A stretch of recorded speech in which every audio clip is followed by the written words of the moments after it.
അപ്പം അദ്ദേഹം ഒരിക്കൽ ഉത്തമഗീതത്തിൽ നിന്നൊരു വാക്യം വായിച്ചു വെച്ച് പ്രസംഗിച്ചു. ഫറവോൻ്റെ രഥത്തിന് കെട്ടുന്ന പെൺകുതിര. അപ്പം അത് അദ്ദേഹം പ്രസംഗിച്ച് തുടങ്ങി. എനിക്ക് ഒന്ന് രണ്ടാഴ്ച ഇത് തന്നെ പ്രസംഗിച്ചു. അപ്പം അത് എല്ലാം പറഞ്ഞില്ല. അപ്പം സഭയിലെ ഒരു പയ്യനെ രാവിലെ 3 ആഴ്ച കഴിഞ്ഞ് സഭായത്തിന് അങ്ങോട്ട് വന്നപ്പം കൈയെടുക്കുന്നിടത്തോട്ട് പോയി ബാത്റൂമിൽ പോയിട്ട് പിന്നെ അകത്തോട്ട് കയറാനായിട്ട് വന്നപ്പോൾ ഈ പയ്യനും ചെന്നു. അവന് ചെന്നോണ്ട് അവൻ കൊച്ചു പയ്യനാന്ന്. ഇപ്പം 7ാം ക്ലാസ്സിൽ. അവൻ അന്ന് എനിക്ക് തോന്നുന്നു 2ലും കണ്ട. അവൻ ചെന്ന് വെച്ചു, പാസ്റ്ററെ ഇന്നെങ്കിലും കുതിരയെ പിടിക്കുമോ എന്ന് ചോദിച്ചു. കുതിരയെ ചാടിക്കുമോ? അന്നും ഫറവോൻ്റെ രഥത്തിന് കെട്ടുന്ന കുതിരയാണ്. അപ്പം കൊച്ചു പയ്യനാണ്. ഇന്നെങ്കിലും കുതിരയെ ചാടിക്കുമോ എന്ന് ചോദിച്ചു. ആട്ടമോനെ എന്ന് പറഞ്ഞേച്ച് പുള്ളി അകത്തോട്ട് കയറി. അപ്പം നിങ്ങളും ചിലപ്പോൾ അതായിരിക്കും ചോദിച്ചുകൊണ്ടിരിക്കുന്നത്, ഇന്നെങ്കിലും ശത്രുവിനെ ഒതുക്കുമോ? 1-2 ദിവസമായിട്ട് അത് തന്നെ. ദൈവത്തിൻ്റെ മഹത്വം. അപ്പം അതിൻ്റെ പുറകിലത്തെ ഭാഗങ്ങൾ ചിന്തിച്ചാണ് നാം വരുന്നത്. ഈ ദൈവവചനം ചിന്തിക്കുമ്പോൾ അടുക്കിടക്കായിട്ട് ചിന്തിച്ചെങ്കിലേ അത് മനസ്സിലാകും. ഇല്ലേ അവിടുന്ന് ഇവിടുന്ന് ഒരേ കാര്യം പറയുമ്പം നമുക്ക് എത്തും പിടിയും കിട്ടുകയില്ല. വാക്യം നല്ലതാ കേൾക്കും, പക്ഷെ അത് ഓർഡറിൽ പോയെങ്കിലേ ഇത് എന്നാന്ന് നമുക്ക് പിടികിട്ടുകയുള്ളൂ. അപ്പം നമ്മൾ ചിന്തിച്ചു വന്നത് ചരിത്ര പുസ്തകങ്ങളാ. യോശുവയുടെ പുസ്തകം മുതൽ എസ്തേറിൻ്റെ പുസ്തകം വരെ ഇസ്രായേലിൻ്റെ ആ ചരിത്രം ഏതാണ്ട് തീരുന്ന ഭാഗമാണ് എസ്രായുടെ പുസ്തകവും നെഹമ്യാവിൻ്റെ പുസ്തകവും എസ്തേറിൻ്റെ പുസ്തകവും പഠിക്കുമ്പോൾ. അപ്പോൾ എസ്രായും നെഹമ്യാവും ആ 2 പുസ്തകം പ്രവാസത്തിൽ നിന്ന് മടങ്ങി വന്ന ദൈവജനത്തിൻ്റെ ചരിത്രവും സംഭവങ്ങളുമാണ്. ആലയം പണിയും മതിൽ പണിയും.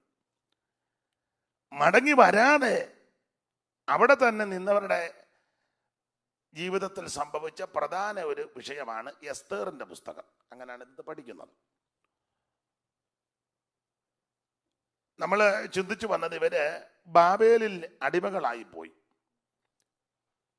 എല്ലാവരെയും നെബൂഖദ്നേസർ രാജാവ് കൊണ്ടുപോയില്ല. 2 ഘട്ടമായിട്ടാണ് ഇവരെ ഈ 12 ഗോത്രത്തെ 2 സ്ഥലത്തേക്ക് കൊണ്ടുപോയത്. BC 521 അശൂറിൽ നിന്ന് ശൽമനേസർ വന്ന് ഇവരെ പിടിച്ചുകൊണ്ടുപോയി. BC 606 നെബൂഖദ്നേസർ രാജാവ് വന്ന് യെരൂശലേം നിരോധിച്ച് ഇവരെ ബാബേലിലേക്കും കൊണ്ടുപോയി. പഴയൊരു പാട്ടിന്റെ വരിയുണ്ട്, സൈമൺ സാർ എഴുതിയതാ.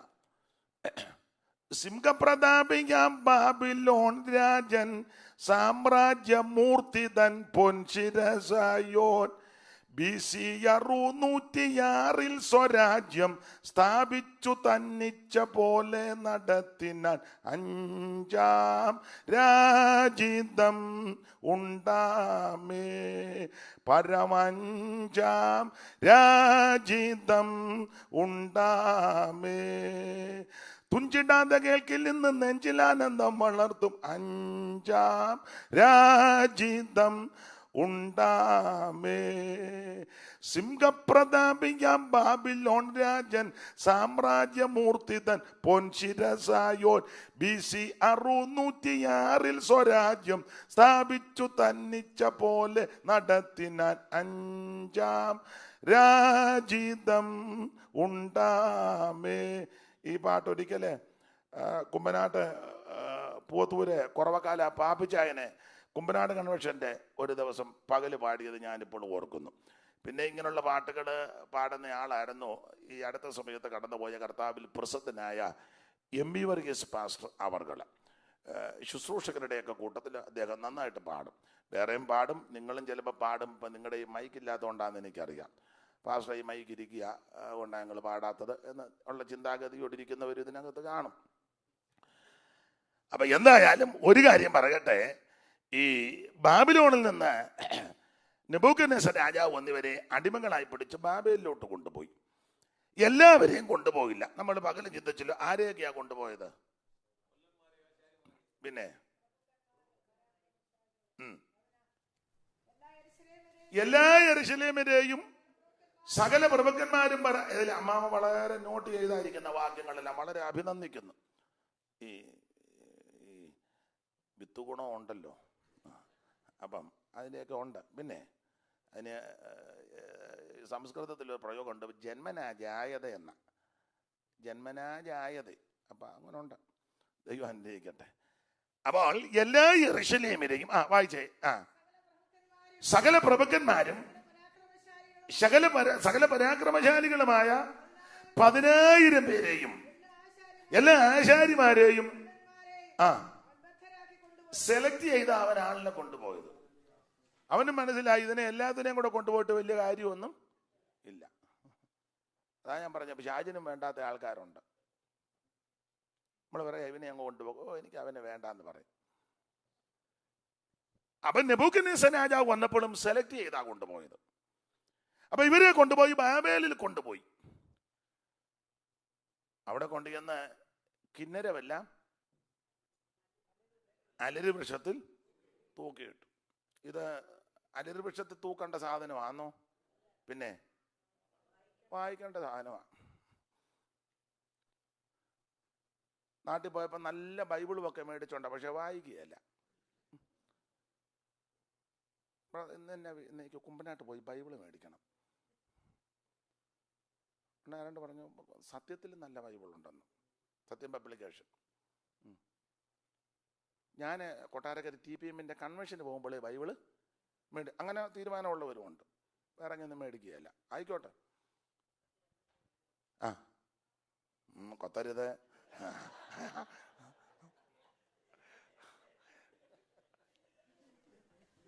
അല്ല, ചിലരെ ഞാൻ കുറ്റമല്ലേ പറഞ്ഞത്, ബൈബിളൊക്കെ നല്ല വില കൂടിയതും വില കുറഞ്ഞതും അക്ഷരം വലിപ്പം ഉള്ളതും വലിപ്പം ഇതെല്ലാം മേടിച്ചു ഇവിടെ കൊണ്ടുവന്ന് വായിക്കുകയല്ല.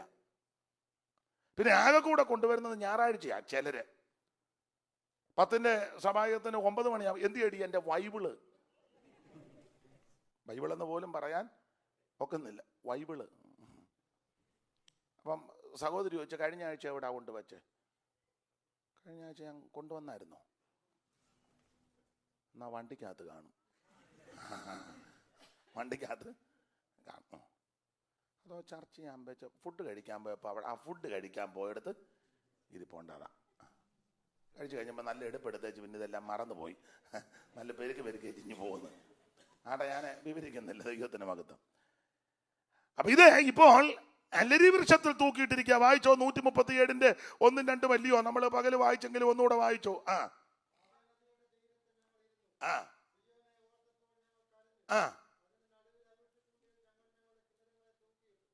ഞങ്ങളുടെ കിന്നരങ്ങൾ അലരി വൃക്ഷ കൊമ്പുകളിൽ ഓരോന്നായി തൂക്കിയിട്ടു, ഏറെ മനം നൊന്തവരായി ഞങ്ങളെ ബദ്ധരാക്കി കൊണ്ടുപോയിടുന്നവർ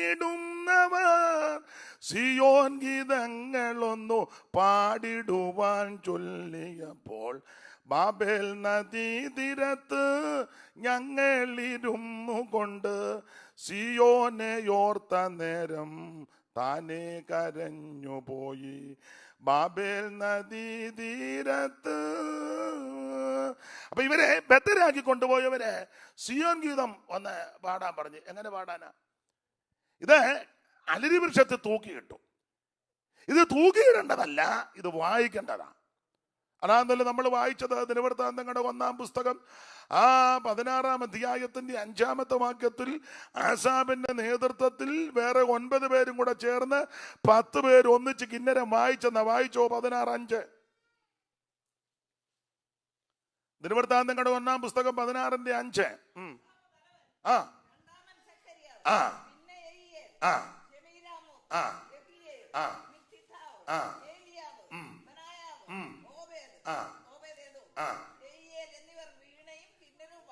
എന്നിവർ വീണയും മതി വീണയും കിന്നരവും വായിച്ചു. അപ്പൊ ഇത് അലരി വൃക്ഷത്തിൽ തൂക്കാനുള്ളതല്ല, ഇത് വായിക്കാനുള്ളതാ. ഏതായാലും കൊച്ചമ്മ ബന്ധപ്പെട്ട് വന്ന് വാക്യവും വായിച്ചു. വളരെ സന്തോഷമുണ്ട്. ദൈവം അനുഗ്രഹിക്കട്ടെ. ദൈവത്തിന്റെ മഹത്വം, കർത്താവിന്റെ മഹത്വം. 2-3 ദിവസമായിട്ടിരിക്കുന്നവരുണ്ട്. ഇന്ന് വരെ വായിച്ചു വന്നില്ലല്ലോ. 3-4 ദിവസമായിട്ട് വന്നിരിക്കുക. എന്നാൽ പിണങ്ങി പോകരുതേ, തീർന്നു കഴിഞ്ഞാൽ പോകാവൂ. അപ്പൊ ശ്രദ്ധിക്കുക, ഇത് അലരി വൃക്ഷത്തെ തൂക്കിയിട്ടു. എന്നാൽ ആസാഫ് തലവനായി, സംഗീത ശുശ്രൂഷയുടെ തലവനായി ശേഷമുള്ള 9 പേരെയും കൂടെ കൂട്ടി കിന്നരം വായിച്ചു. എന്നെ കേൾക്കുന്ന പ്രിയരെ, ദൈവം നമ്മെ തെരഞ്ഞെടുത്തത് ദൈവത്തെ ആരാധിക്കാനാ. ഈ പിള്ളേരുടെ ഭാഷ പറഞ്ഞ കുറച്ച് നാൾ ഇവിടെ അടിച്ച് പൊളിച്ച് ജീവിക്കാനല്ല. പിള്ളേരെങ്ങനെ, എനിക്ക് കുറച്ച് കർത്താവിൻ്റെ വരവിൽ പോകണം, നിത്യതയിലെത്തണം.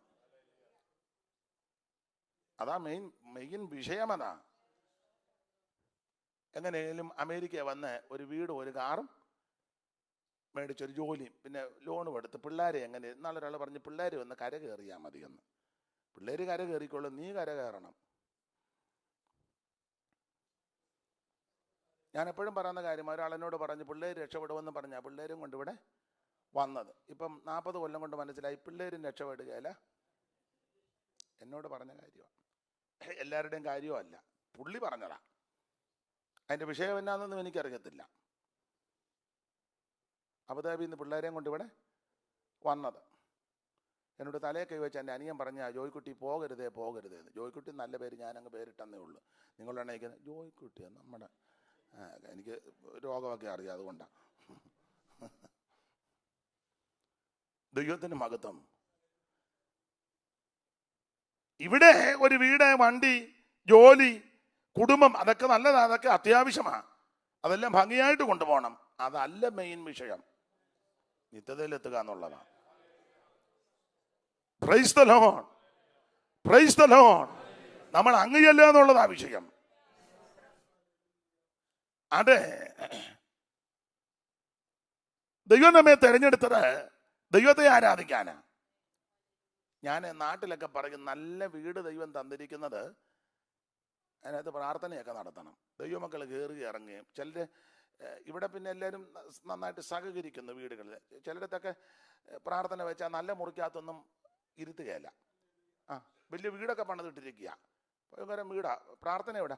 ടെറസിൻ്റെ മണ്ടയിൽ, അവിടെ ടിൻ ഷീറ്റുണ്ട്. മനുഷ്യനെല്ലാം പുകഞ്ഞിരുന്ന്, താഴെ AC റൂമുണ്ട്, ഇരുത്തുകയല്ല. 3 ജോഡി സെറ്റ് കിടപ്പുണ്ട് അകത്ത് സിറ്റിംഗ് റൂമിൽ, 3 ജോഡി. കാരണം പിള്ളേരെ കല്യാണം കഴിച്ചപ്പോൾ അവർ കൊണ്ട് കൊടുത്തതാ 3 ജോഡി. അതെല്ലാം തൂത്തും തുടച്ചുമൊക്കെ ഇട്ടിരിക്കുക. അവിടെ ഒരു യോഗം നടത്തുകയില്ല. ഒന്നെങ്കിൽ ചായ്പിനകത്ത്, ഇല്ല ടെറസിൻ്റെ മണ്ടയിൽ. മനുഷ്യനെല്ലാം വന്ന് പുകഞ്ഞ്, നിങ്ങൾ യോജിച്ചാലും യോജിച്ചില്ലെങ്കിലും ഇവിടുത്തെ രീതി അറിയത്തില്ല. വീട് പണിയുമ്പോൾ ഏറ്റവും നന്നായിട്ട് പണിതെടുക്കേണ്ടത് പ്രാർത്ഥനാ മുറിയാണ്.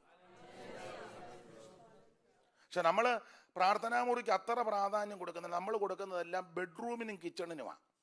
ഇല്ല, അങ്ങനെ നിങ്ങൾ സത്യം പറ, എന്തേലും പറ. 1 കിച്ചൺ, 2 ബെഡ്റൂം. കാരണം ഇത് രണ്ടുമാണ് നമ്മുടെ ആശ്രയം. കിച്ചണിൽ പോയി കഴിക്കുക, ബെഡേ വന്ന്. ഇതല്ല ഈ 50 കൊല്ലമായിട്ട് ഇത് തന്നെ ആണല്ലോ പണി. അതിന് തീനു. ഒരു വീട്ടിലിരുന്നപ്പം പുള്ളി കുറച്ചേറെ ആഹാരം കഴിച്ചു കഴിയപ്പോൾ ഞാൻ ചോദിച്ചെന്നെ, അത് അനീഷ് അറിയാത്തൊരു ആഹാരം എനിക്കുണ്ടെന്ന് പറഞ്ഞു. കർത്താവ് അങ്ങനല്ലേ പറഞ്ഞു, നിങ്ങൾ അറിയാത്ത ആട്ടെ. ഞാൻ കുറ്റം പറഞ്ഞതല്ല. ഇതല്ലേ പ്രധാനപ്പെട്ട വിഷയം മിക്കവർക്കും. ബെഡ്റൂം നന്നാക്കും, അത് നന്നാക്കരുതെന്നല്ല. ഏറ്റവും നല്ല കട്ടില്, ഏറ്റവും നല്ല മെത്ത, അതിനകത്തുള്ള സജ്ജീകരണങ്ങൾ, അത് തെറ്റാന്നൊന്നും ഞാൻ പറയുന്നില്ല. സഹോദരിമാരുടെ നിർബന്ധത്തിനാ കൂടുതലും കിച്ചൺ. ഇവിടെയൊക്കെ പിന്നെ കിച്ചണൊക്കെ വളരെ വൃത്തി. വല്ല ജോലി ചെയ്യുന്നുണ്ടോ എന്ന് തന്നെ സംശയിക്കേണ്ടിയിരിക്കുന്നു. കണ്ടാല് ഇപ്പം അങ്ങോട്ട് പണിതിട്ട നമ്മൾ എത്ര നാളായി ഇവിടെ വന്ന്. ഈ വീട് മേടിച്ചിട്ട് 20 കൊല്ലം കഴിഞ്ഞു പാസ്റ്റർ. അവിടെ കണ്ടാൽ പെരുമാറുന്നുണ്ടോ എന്നുള്ളത് എല്ലാവരുടെയും കാര്യമല്ലേ. ഞാൻ പറഞ്ഞതിനകത്ത് എന്തെങ്കിലും അപാകത ഉണ്ടെങ്കിൽ അച്ഛൻ ഇവിടെ വന്നിട്ട് 10-30 വർഷമായി കാണുമല്ലോ. അപ്പം ഏറെക്കുറെ കാര്യം അറിയാമല്ലോ. ഞാൻ പറഞ്ഞതിൽ എന്തെങ്കിലും അപാകത ഉണ്ടെങ്കിൽ തിരുത്തി തരണം. ഒന്നുമില്ല, എന്നാ ഇങ്ങനെ അങ്ങോട്ട് പോട്ടെ.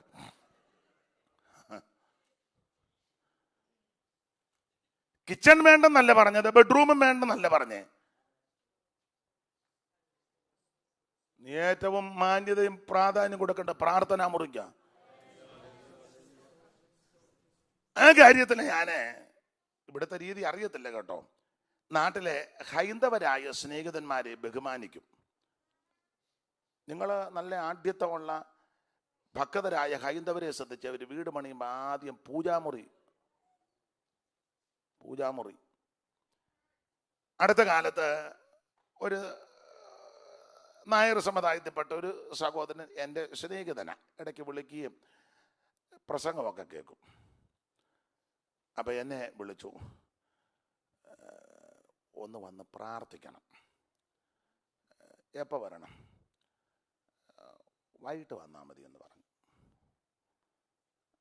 ആട്ടെ വരാമെന്ന് പറഞ്ഞു. ചെന്നു. അപ്പം ചെന്നപ്പം പുള്ളി റോഡിൽ നിൽപ്പുണ്ട്, കൈ കൊടുത്തു കൊണ്ടുപോയി. വീട് പണിതു. നാളെ കഴിഞ്ഞാൽ കയറി താമസം. അപ്പം ഇന്ന് വന്നൊന്ന് പ്രാർത്ഥിച്ചേച്ച്. ചെന്നു. വീടെല്ലാം കാണിച്ചു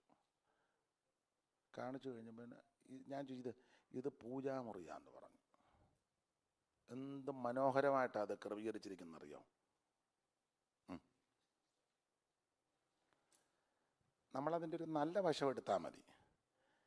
അവരുടെ വിശ്വാസം അനുസരിച്ച്, അവരുടെ ആചാരം അനുസരിച്ച്, അവർ വിശ്വസിക്കുന്ന, ആചരിക്കുന്ന, അനുഷ്ഠിക്കുന്ന വിഷയത്തിൽ അവർ വളരെ തീക്ഷ്ണതയോടെ നിൽക്കുക. നിങ്ങളിവിടെ വന്ന് വീട് മേടിച്ചവരുണ്ട്, നാട്ടിൽ വീട് പണിത് ഇരിക്കുന്നവരുണ്ട്, ഇനി പണിയാൻ താല്പര്യമുള്ളവരും ഉണ്ട്.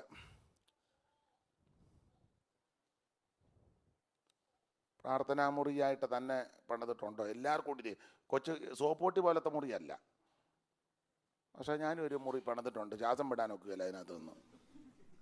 അതല്ല, എല്ലാവർക്കും കൂടെ ഒന്നിച്ചിരുന്നേ ആ മുറി നല്ല വൃത്തിയാക്കി അതിനകത്ത് AC ഒക്കെ ഒന്ന് വെച്ച്,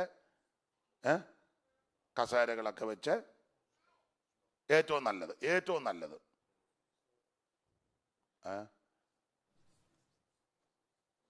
അല്ല. അങ്ങനെ ചെയ്തിട്ടുണ്ടെങ്കിൽ നിങ്ങൾ അല്ലേലിയ പറയണ്ട, കൈ ഒന്ന് പൊക്കിയാൽ മതി. ഞാൻ നോക്കത്തില്ല, ഞാൻ തിരിഞ്ഞു നിന്നോളാം.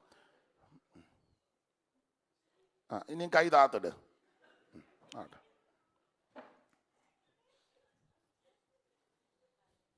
ആരൊക്കെ ആ കൈ പൊക്കി എന്നോട് പറയുകയും വേണ്ട. അതിന് ഞാൻ എൻ്റെ ദൃഷ്ടിയിൽപ്പെട്ട കാര്യമാകട്ടെ, അങ്ങനെ പണിതിട്ടുള്ളവരുണ്ട് കേട്ടോ. ഞാനിപ്പോൾ ഇവിടെ ചോദിച്ചെന്നേ ഉള്ളൂ. ഇപ്പോൾ ഓൺലൈനിലുള്ളവർ ചിലപ്പം പറയും, പക്ഷേ ഞങ്ങൾ അങ്ങനെ പണിത്. അങ്ങനെയുള്ളവരും ഉണ്ട്, ഇല്ലെന്നൊന്നുമല്ല, ഉണ്ട്. എൻ്റെ ദൃഷ്ടിയിൽപ്പെട്ടൊരു കാര്യം പറയാം. ഞാനൊരിക്കലേ ചെങ്ങന്നൂര് പഴവന മോനച്ചാൻ്റെ വീട്ടിൽ ചെന്നു. അന്നവിടെ യോഗം നടക്കുക. അത്ഭുതപ്പെട്ടു പോയി. അപ്പോൾ നിങ്ങൾ പറയാം അയാൾക്ക് കാശുണ്ട് അതുകൊണ്ടാണ്. അതെങ്ങനെയും ആയിക്കോട്ടെ. അല്ല, കാശുണ്ട്, മനസ്സും വേണ്ടേ? അന്നവിടെ യോഗം നടക്കുക. എന്തോ ക്രമീകരണമാണ് ചെയ്തു വെച്ച്. ദൈവമക്കൾക്കും ദൈവദാസന്മാർക്കും ഒക്കെ ഇരിക്കാനും അതൊക്കെ നല്ല എന്തോ ഓർഡറിലാണ് കാര്യങ്ങൾ പോകുന്നേ. സ്തോത്രം. നമ്മൾ യോഗം വെക്കുമ്പോൾ അങ്ങനെയാന്ന്. പാസ്റ്റർ അവിടെ എവിടെയെങ്കിലും ഇരുന്നോളും. ബൈ കുടിച്ചാനെ അങ്ങോട്ട് മാറ്റി വെച്ച് പാസ്റ്റർ അങ്ങോട്ട് കയറ്റി. അല്ല, ചിലരുടെ രീതിയാണ്. സഭയിലെ പ്രായമുള്ള അപ്പച്ചന്മാരെ അവർ പുറകിലെങ്ങനെ ഇരുത്തി, ഇനി അതെല്ലാം കൂടെ മുന്നോട്ട് വന്നിരുന്നിട്ട്. അമ്മച്ചിമാരുണ്ട്. അമ്മച്ചിമാരെല്ലാവരും ഒന്നും വരണ്ട. അതിന് ക്രമീകരണം വേണ്ടേ? വേണം. എന്നെ പഠിപ്പിച്ച MV ചാക്കോ സാറ് പറയുമായിരുന്നു, പാസ്റ്റർമാരാകുക എന്ന് TPM-ലെ പാസ്റ്റർമാരാകണമെന്ന്. പുള്ളി എപ്പോഴും പറയുമായിരുന്നു. അപ്പം അതിന് പുള്ളി തന്ന വിശദീകരണമാണ്. അവരവരുടെ ദൈവദാസന്മാരെ വളരെ ബഹുമാനത്തോടെ സ്വീകരിക്കുകയും ആദരിക്കുകയും ചെയ്യുന്നത്. അതെ, എൻ്റെ ദൃഷ്ടിയിൽപ്പെട്ടൊരു കാര്യം പറയാം. അവരെല്ലാവരും അങ്ങനെ എൻ്റെ അനുഭവത്തിൽപ്പെട്ടതാണെന്നേ പറയുന്നത്. ഞാൻ ഒരിക്കലേ ഒരു ശവസംസ്കാര ശുശ്രൂഷയിൽ സംബന്ധിച്ചു. TPM-കാരുടെയാണ്. ഒത്തിരി ആളുമുണ്ട്, നല്ല കൂട്ടമാണ്. കുറച്ച് കഴിഞ്ഞപ്പം ഇഷ്ടം പോലെ ആളിങ്ങനെ തെള്ളി നിൽക്കുക. അവിടെ കസാര ഇടാനും ഒന്നും ഒക്കത്തില്ല. ഭയങ്കര ആളാണ്. റോഡ് സൈഡാണ് വീട്, മെയിൻ റോഡാണ്. ഭയങ്കര ആൾ. എല്ലാവരും ഇങ്ങനെ തിങ്ങി നിൽക്കുക. അപ്പോൾ കുറച്ച് കഴിഞ്ഞപ്പം അന്ന് അംബാസഡർ കാറാ, വെള്ള. ഒരു കാർ അങ്ങോട്ട് വന്ന് റോഡിൻ്റെ ഇവിടോട്ട് നിന്നു. കാർ അങ്ങോട്ട് വന്ന് നിൽക്കുകയും എങ്ങനെയാണെന്നറിയുമല്ല, വഴി അന്നേരം ഉണ്ടായി. പൂഴി വാരിയിട്ടാ അതുപോലെ ആളെ നിൽക്കുക. പക്ഷെ കാറ് വന്ന് നിന്നപ്പം വഴിയുണ്ടായി. അവരുടെ സെൻട്രൽ പാസ്റ്ററാ. ഞാൻ ഇപ്പോഴും അത് എൻ്റെ ദൃഷ്ടിയിലുണ്ട്. പുള്ളി അങ്ങോട്ട് വന്ന ഉടനെ വന്ന് സ്വീകരിച്ചു. പുള്ളി വന്ന ഡെഡ് ബോഡി ഒന്ന് നോക്കിക്കഴിഞ്ഞപ്പോൾ അവിടെ ഒരു കസേര വന്നു. ചുമ്മാ അവിടെ കിടന്ന പ്ലാസ്റ്റിക് കസേരയൊന്നും അല്ല. എന്നാൽ അതിനോട്ട് നാടെ പാസ്റ്റർ ഇരിക്കട്ടെ, അതൊന്നും അങ്ങനൊന്നും അല്ല, നേരത്തെ ക്രമീകരിച്ച് വച്ചിരിക്കുക.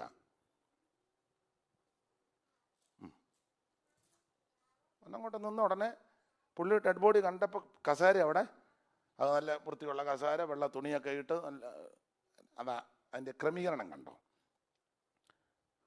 നിങ്ങൾ ഈ അക്കത്തടി കസേര കിട്ടാത്തതിൻ്റെ കുശുമ്പാന്നായിരിക്കും ഇപ്പം പറയുന്നത്. നമുക്കെല്ലാത്തിനും അതിൻ്റെ തറതലയല്ലേ പറയുള്ളൂ. നമ്മൾ ആത്മീക വിഷയത്തിന് പ്രഥമസ്ഥാനം കൊടുക്കണം. ആരാധനയ്ക്കും കൂട്ടായ്മയ്ക്കും ആത്മീക വിഷയങ്ങൾക്ക് ആര് പ്രഥമസ്ഥാനം കൊടുക്കും, അവരെ ദൈവം ഉയർത്തും. അവരുടെ സന്തതിക്കും ഒരു ദോഷം വരികയല്ല. തന്നെയല്ല, നമ്മുടെ പിള്ളേര് ഇത് കണ്ടു വേണം വളരാൻ. സ്തോത്രം. നമ്മൾ ചെയ്യുന്നതും കാണിക്കുന്നതും പ്രവർത്തിക്കുന്നതിലെ കുഞ്ഞുങ്ങൾ കാണുക. എൻ്റെ അപ്പൻ്റെ അമ്മ ഇപ്പോഴും ഉണ്ട്, 106 വയസ്സ്. 106. തളർന്നു കിടക്കുമൊന്നുമല്ല, ജോലിയൊക്കെ ചെയ്യും. മുടിയൊന്നും നരച്ചിട്ടില്ല, ഡൈ ഒന്നുമല്ല. അതിനാന്ന് പോലും തള്ളക്കറിയാൻ മേല. അപ്പം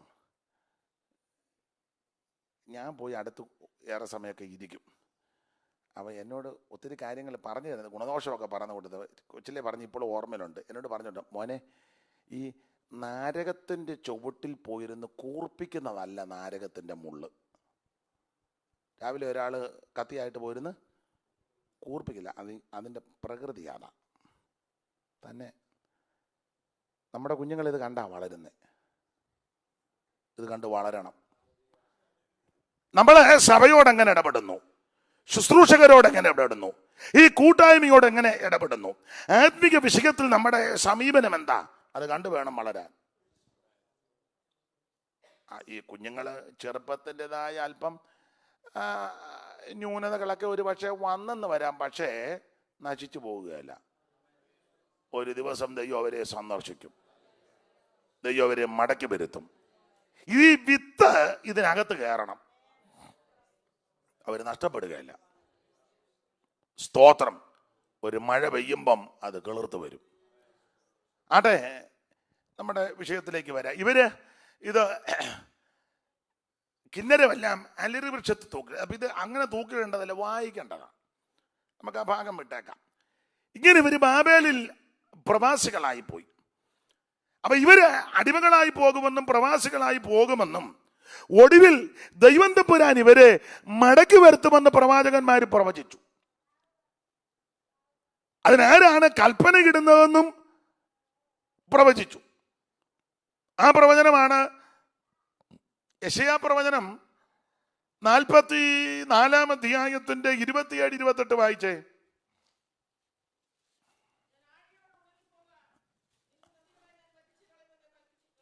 അടുത്തത്, കോരേശ് എന്റെ ഇടയൻ, അവൻ എന്റെ ഗിതമൊക്കെ നിവർത്തിക്കും.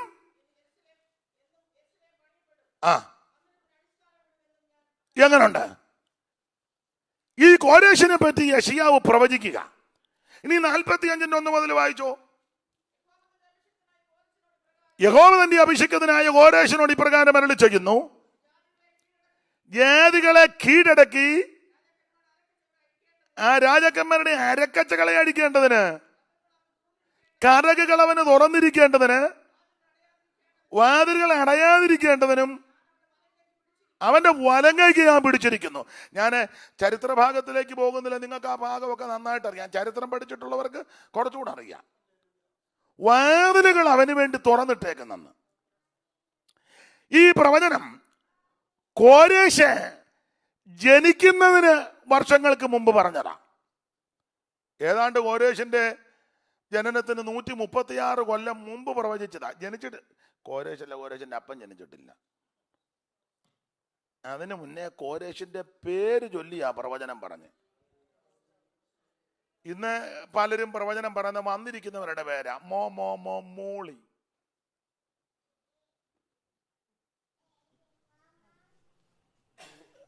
റീന.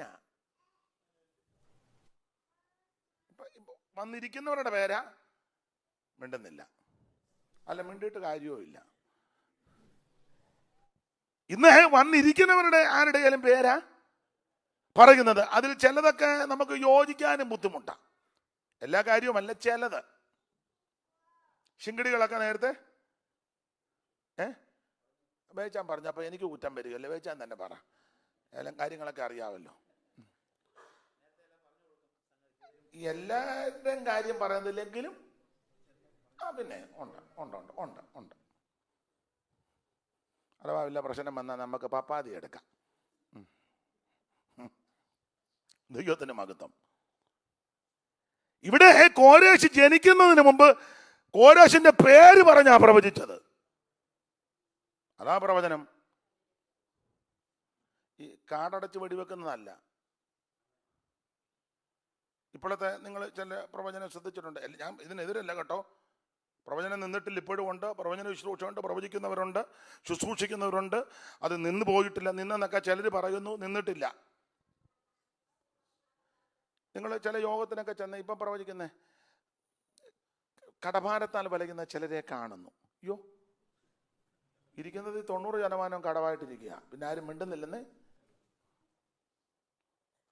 മാനസിക പ്രയാസമുള്ള ചിലരെ ആത്മാവ് ഇരിക്കുന്നത് 99% മാനസികമാണ്. ഈ ദൈവാത്മാവ് ഒരു കാര്യം പറഞ്ഞാൽ വളരെ കൃത്യതയായിരിക്കും, തിട്ടമാണ്. ഗിദെയോനോട് പറഞ്ഞത് എങ്ങനാ? അല്ലല്ലേ, പ്രവചനം പറഞ്ഞായിരുന്നല്ലോ.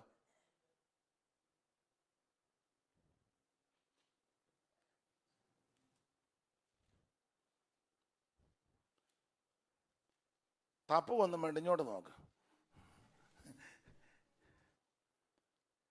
ഗിദെയോനോട് പറഞ്ഞത്, പിന്നെ നിന്റെ അപ്പന്റെ എളുപ്പമുള്ള കാള. ആ പ്രവചനം കണ്ടോ?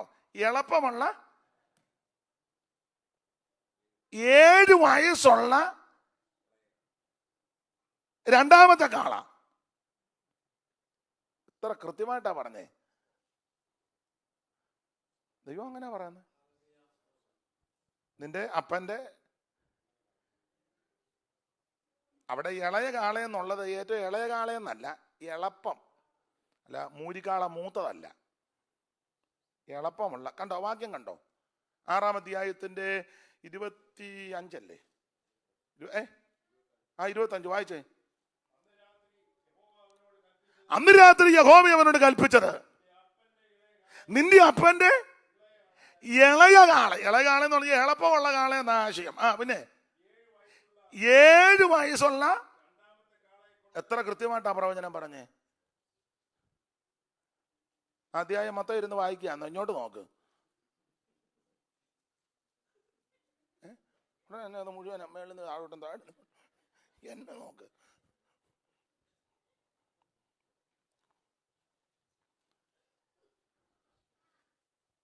എളുപ്പമുള്ള 7 വയസ്സുള്ള രണ്ടാമത്തെ കാള. അതാ പ്രവചനം. കൃത്യമല്ലേ പറഞ്ഞേ? അല്ലാതെ നിന്റെ വീട്ടിലൊരു കാളയെ കാണും.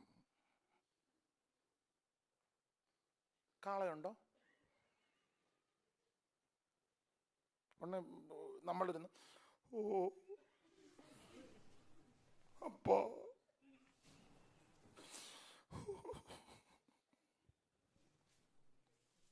ഇങ്ങോട്ട് പിന്നെയും കുനിഞ്ഞു കിടക്കാൻ, ഇങ്ങോട്ട് നോക്കാൻ. എന്ത് കൃത്യമായിട്ടാ പറഞ്ഞേ. പ്രവചനം നിന്നിട്ടില്ല. പ്രവചന ശുശ്രൂഷ ചെയ്യുന്നവരിപ്പോഴും ഉണ്ട്. പകല് നമ്മൾ പ്രവചന ദൂത് കേട്ടല്ലോ. ആമേൻ. ദൈവകൃപയിൽ ശരണപ്പെട്ട് പ്രവചിക്കുന്നവരുണ്ട്. അത് കേൾക്കുമ്പോൾ അറിയാം, അനുഭവിക്കുമ്പോൾ അറിയാം. സ്തോത്രം, സ്തോത്രം. അറിയാം. നിന്നെന്നൊക്കെയാ ചെല്ല് പറഞ്ഞ്, നിന്നിട്ടില്ല. ഇതിപ്പം നിൽക്കത്തുമില്ല. അത് വാഞ്ചിക്കണമെന്നും ആ പുസ്തകത്തിൽ വാക്യം.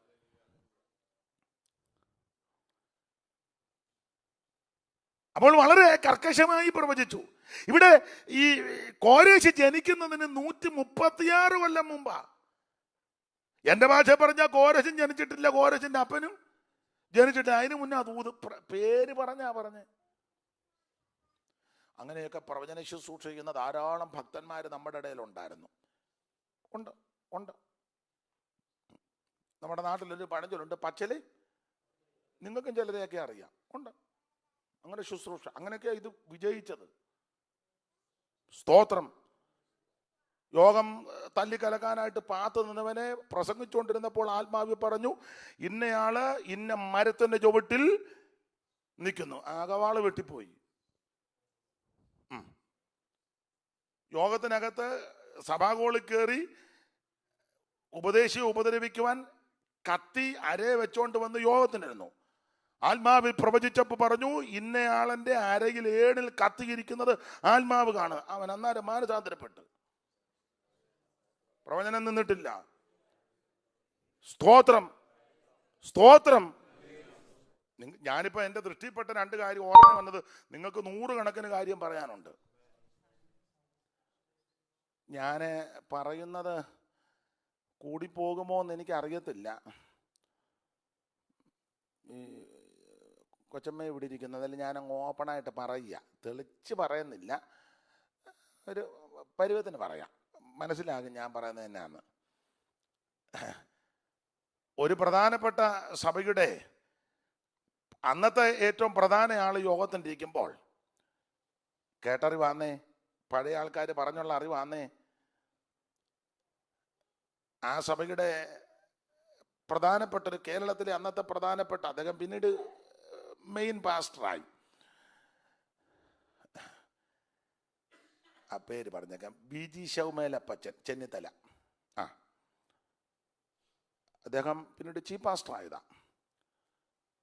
അപ്പൊ അന്നത്തെ കാലത്ത് പുള്ളി പ്രവചനാത്മാവ് നിറഞ്ഞ്, വേറൊരു മെയിൻ ആള് വന്ന് ഇരുന്ന സമയത്ത് പുള്ളി ആത്മാവിൽ ഇങ്ങോട്ട് നിറഞ്ഞ് ഈ തമ്പേർ എടുത്ത് എറിഞ്ഞു പറഞ്ഞു, ഇതുപോലെ നിന്നെ ഈ വേലയ്ക്കകത്ത് നിന്നെടുത്ത് എറിയുന്ന കാണുന്നെന്ന്.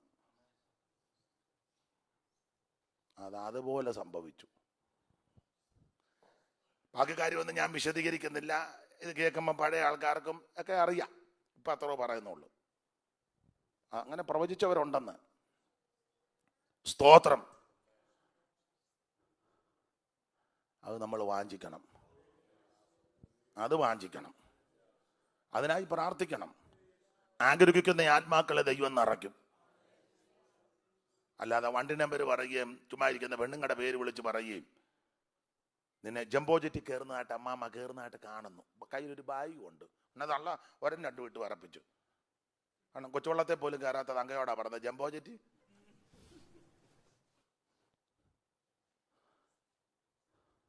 ഞാൻ ആ ഭാഗം അങ്ങ് വിടുക. ദൈവത്തിന് മഹത്വം. അപ്പൊ ജനിക്കുന്നതിന് മുമ്പേ പേര് ചൊല്ലിയാ പ്രവചിച്ചേക്കുന്നത്. കഥകൾ അവന് വേണ്ടി തുറക്കുമെന്ന്. ആ വാക്യം ഒന്നോട് വായിച്ചേ അമ്മാമേ, വായിച്ചേ. ആദ്യം മുതൽ വായിച്ചാലും കുഴപ്പമൊന്നുമില്ല, വേറെ പുസ്തകമല്ലേ, വായിച്ചു. അത് അമ്മാമയ്ക്ക് ഞാൻ വേറെ വാക്യം തരാം, അമ്മാമ അത് വായിക്കട്ടെ. വാക്യം എൻ്റെ ഉണ്ട്. വായിച്ചോ, ദൈവദാസി വായിച്ചാട്ടെ. വായിച്ചു.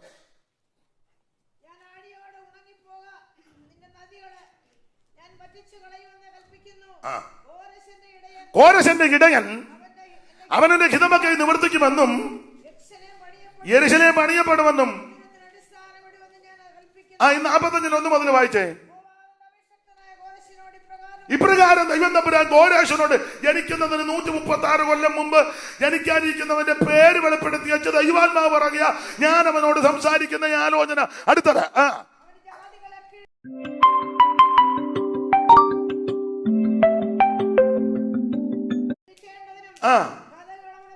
കഥകൾ